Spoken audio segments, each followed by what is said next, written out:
Hi, you are now listening to an episode of What is Your Story by Noisy Podcast. Enjoy! Hello, my name is Ebun Yelé and this is my story. So, I grew up most of my life in the UK. I did my primary school education in England, and that's when I started singing lessons. So I've genuinely always been singing all my life, ever since I can remember. And I remember singing at nativity plays in primary school and just loving to perform. Like, I just loved being on stage, and I always knew that I wanted to do that. And I told my dad at the time, I want to be a pop star when I grow up. And he used to say, you can be an opera singer. And in fact, the reason why I know what an opera singer is because my dad was like, you should be an opera singer. And I remember looking at an opera singer and thinking, no, this isn't what I mean. I mean Beyonce from Destiny's Child or something. But I ended up then moving to Nigeria for secondary school. And that was such a lovely time. I met my best friend now there at school, and we used to even perform at Christmas as well. She used to play the saxophone and I used to sing, and I was in the choir. And I've always just been in love with music and in love with singing and in love with being on the stage. I moved back to England. I go to school. I go to university. Or actually, before I go to university, I was like, I don't want to go. I was telling my dad, I don't want to go. I want to go on X Factor. I want to be a musician. I want to be a pop star. I'm going to make a bet with you. If I go on X Factor and I, win, then I'm doing music. And he was like, sure, bet. And I ended up not getting into X Factor at all. And I ended up having to go to university.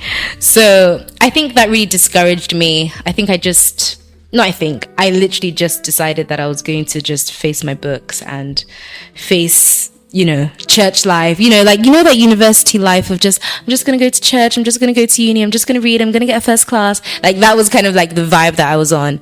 And I still sang here and there, but it wasn't because I was pursuing a music career. I feel like I just kind of let that die, and I felt like I needed to grow up. But then, I grew up, I started working, I did a master's, I had a really good job, to be fair, in a really good company. But it wasn't everything.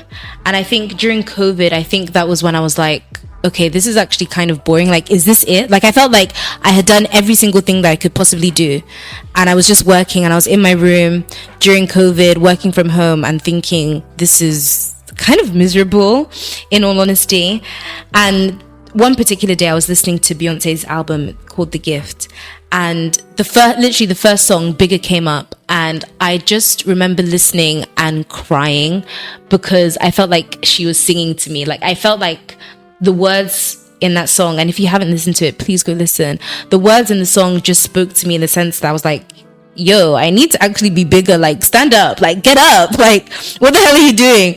So I decided from that moment on, I literally wrote in my journal, I'm going to buy this laptop, I'm going to get Logic, this is the microphone I'm going to get headphones, and I'm going to take this seriously. I'm actually going to chase my dreams.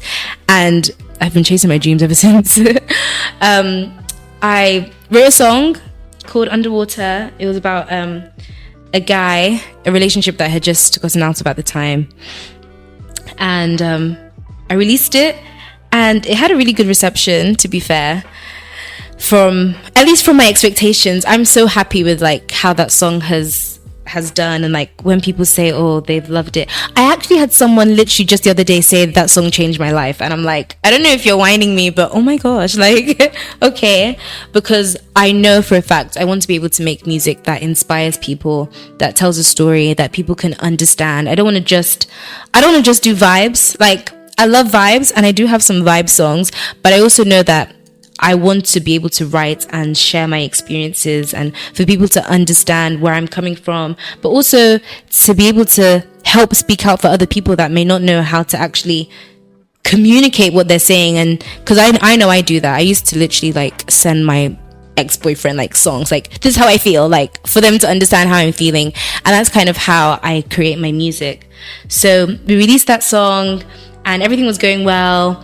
And I was still working my 9 to 5, my corporate job in the UK.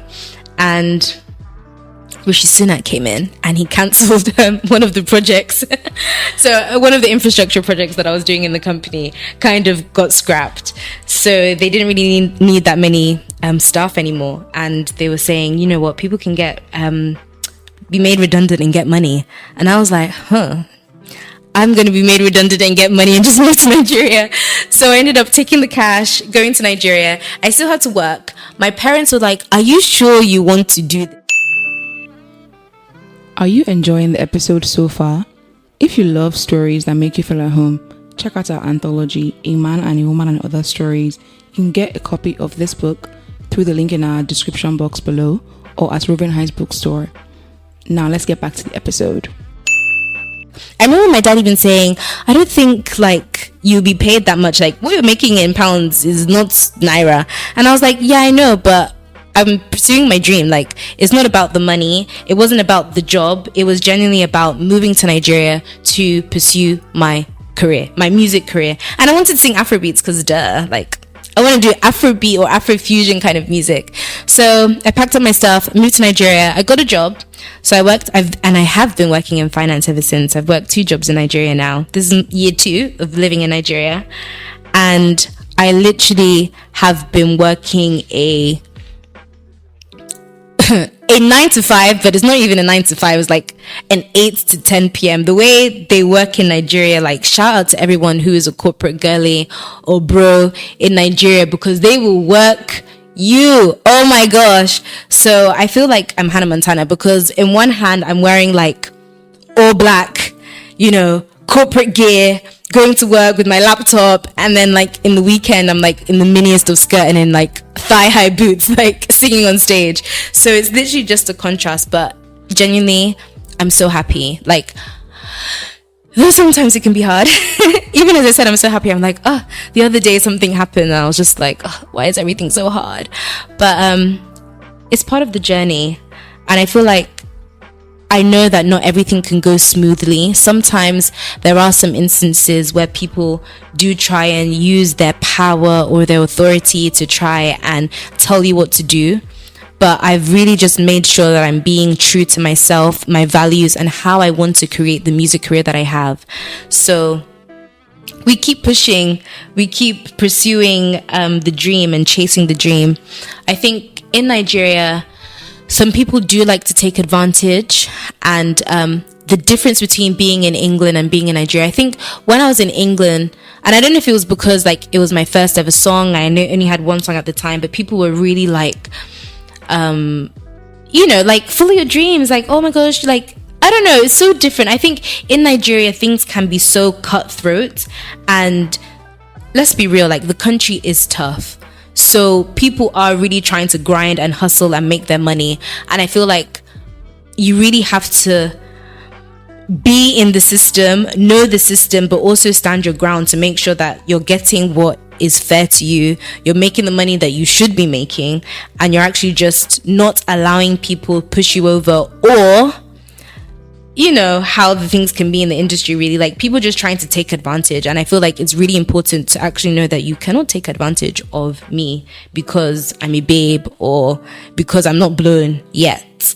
But we just keep moving. But it's been good. Like, I like the fact that I've been able to really start from the beginning in both my like corporate career, but also in my music career, and I'm just growing, and it feels nice because I know people always say like it really is about the journey, and I'm so grateful that I have people, like I have a team. I've been able to build a team while I've been in Nigeria who understand the vision and are willing to go on this journey with me. I think it's so important to have people around you, because if not, you actually go mad like trying to do this by yourself. But I'm so grateful for the people that God has placed in my life. Like, so happy, so grateful.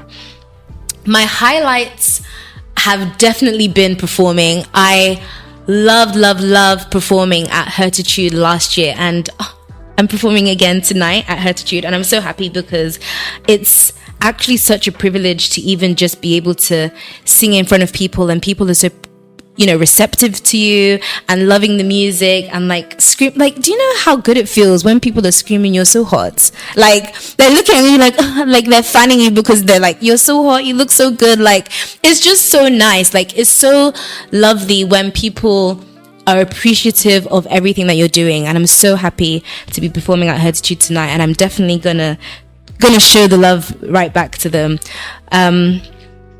But yeah, like, we just keep pushing. This is like my little Hannah Montana life, but I'm so grateful. Like, I wouldn't have it any other way.